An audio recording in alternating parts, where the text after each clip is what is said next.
Okay, I'm actually going to start this one with a question from a supporter called Thomas Trala. Hey, DF team! Exclamation point! What are you most excited for that has been shown at Gamescom? Are you surprised with anything missing that you're expecting to be shown? The second point, I think, was if you go back to E3 time, Microsoft had this amazing showcase of games, and it was actually quite surprising that a fair few of them didn't actually show up in playable form at Gamescom. So that was a bit of a disappointment. That said, they still had a big bunch of games, like Little Nightmares, for example. Little Nightmares 3 was there, Space Marine 2, lots of stuff there, but not quite the sort of gigaton releases that were sort of queued up there, E3 time. But going back to the first point, what are you most excited for that's been shown at Gamescom?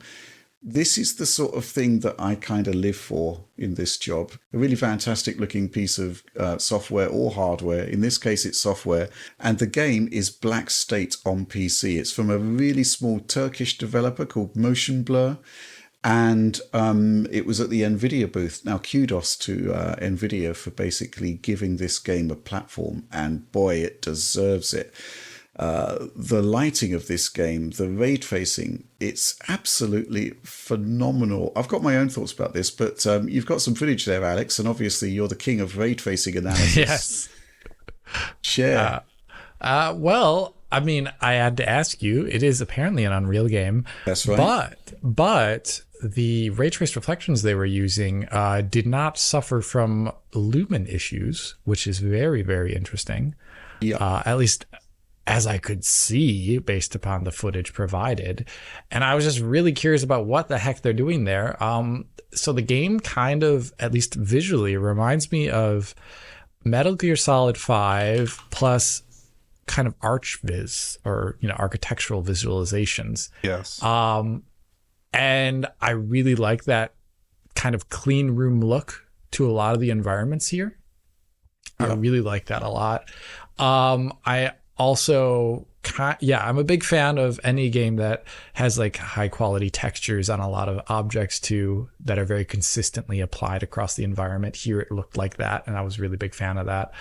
Gameplay though, it's very interesting. There isn't a lot of stealth action games that are kind of playing like Metal Gear Solid, and this game really did seem like it's trying to be like Metal Gear Solid based upon the gameplay I've seen.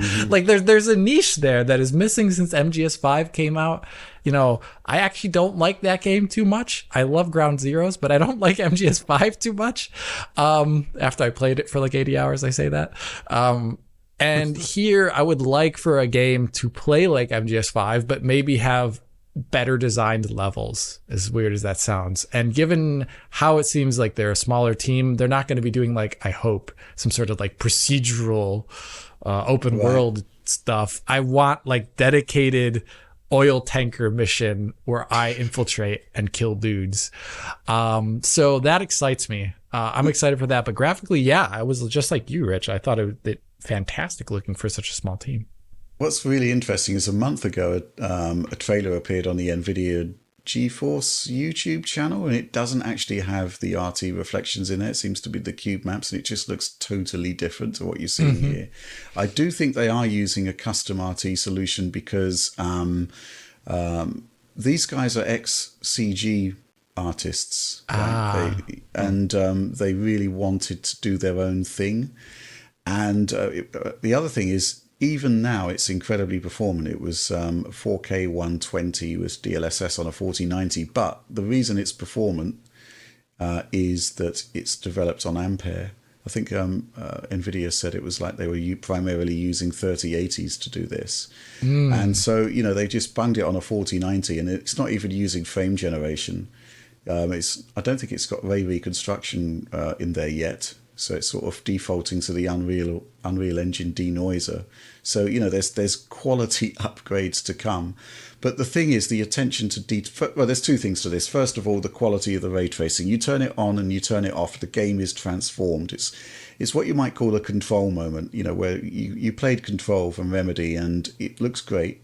You turn on the ray tracing and it's a completely different looking, much better looking game. And it's exactly what we're seeing here. More so, in fact, I think, because of the kind of clean visual aesthetic that it's got. And that was just absolutely phenomenal. Secondly, the level of detail that these guys are doing on the assets, it's nuts, to the point where, you know, there are certain, we saw like metal poles that have got like different imperfections within the metal pole, and it, you know, between the same asset, what you would think would be the same asset is actually slightly different, and now obviously the ray tracing plays into that. What could I say? It looks great. I think they've got a Hall of Mirrors effect going on with their reflection technology. Oh, that's awesome. That's rare. Yeah. And they were really excited to meet us at Alex, and it's a real shame you weren't there, because I think you'd have been all over this one. And I'll tell you what really sold it to me is that the way they presented the demo was very similar to the way that you present your videos on Digital Foundry when you really want to highlight amazing graphics in focus. It was like a real-time Alex video. Oh, that's fun, man. Yeah. And it was just really exciting to see that. Other good news is that we don't see this a lot anymore, but this game is being developed primarily for PC. There is no console version at the moment, as I understand it. The idea is they're going to make the best PC game that they can produce, and then, you know, they'll figure out the console problem later. Which, you know, isn't the most commercially sound way forward, perhaps, but for those of us that really want to see high-end PC showcases, I think that's pretty awesome. Oh, that's awesome. Performance is great even now, as I said, but they haven't integrated frame generation yet even. So there's more to come in terms of higher frame rates there. Did you take a look at the footage, Oliver? I did, and I'm blown away. I mean, the question that I had for you initially, I just saw that NVIDIA demo, was like, is this a game?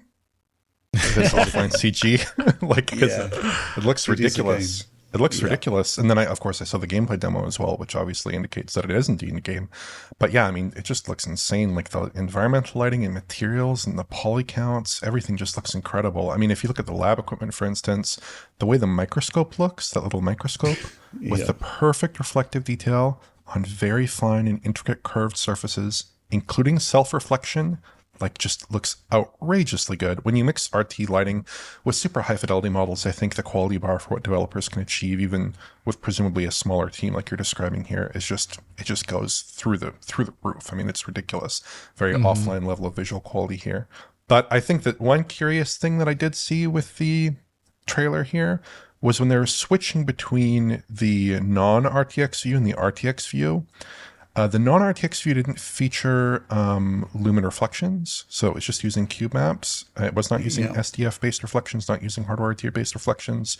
So there were a few things where it's like, okay, well, if they do end up bringing this game to consoles and they do need to lean more on these stock UE5 features, they don't get these extra enhancements. Those are things that presumably they're going to have to, or try to sort out, I think, because that certainly does impact the visual quality a lot. You know, you can do transparency reflections now with Lumen. You can do lots of things they're doing here that aren't featured in the non-Lumen view, or in the non-RTX view. So I think they should probably do a couple things in there on consoles. But also it does look a little bit clean, like maybe a little bit too much in the exteriors. In the interiors, it makes sense. It is a very strange kind of like mix of this research laboratory and then this architectural museum kind of thing. And there's the Mona Lisa in there, and I don't really know what's going on. Some of the animation looked a little bit work in progress, but I also was just thinking like, well, I mean, it actually does look pretty good even still. And frankly, when you look at something like Metal Gear Solid Delta, which is just reusing PS2 animations, I was thinking this might actually compare favorably to that. So it's hard to ding them for that. But yeah, I mean, it just looks incredible. I mean, even the action looked pretty good. Gameplay looked pretty interesting. Like it, and obviously this is in a genre that does not see too many new titles since Hideo Kojima hung up his badge, you know, does not see that much work. So I'm certainly interested to see what they do with this technology, certainly with the game. Just looks fantastic. Yeah. I think it's coming next year. I'm hugely excited about it. And I noticed like the debut trailer for the game it posted last month. And I think it was like 40 to 50,000 views on YouTube. And it was like, you know, it almost seems to have gone under the radar and people haven't noticed. Well, you've got to take a look at this now. Take notice of this. It's looking awesome.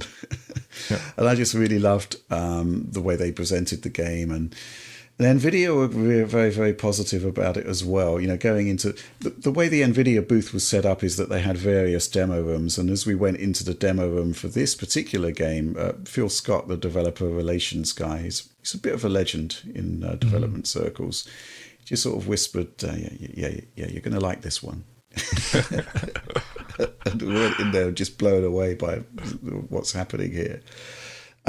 So yes, I mean, you know, what can I say, Alex? A PC-led game. This is music to your ears, I'd imagine. It's great. Yeah. I'll be covering this then. I can't wait.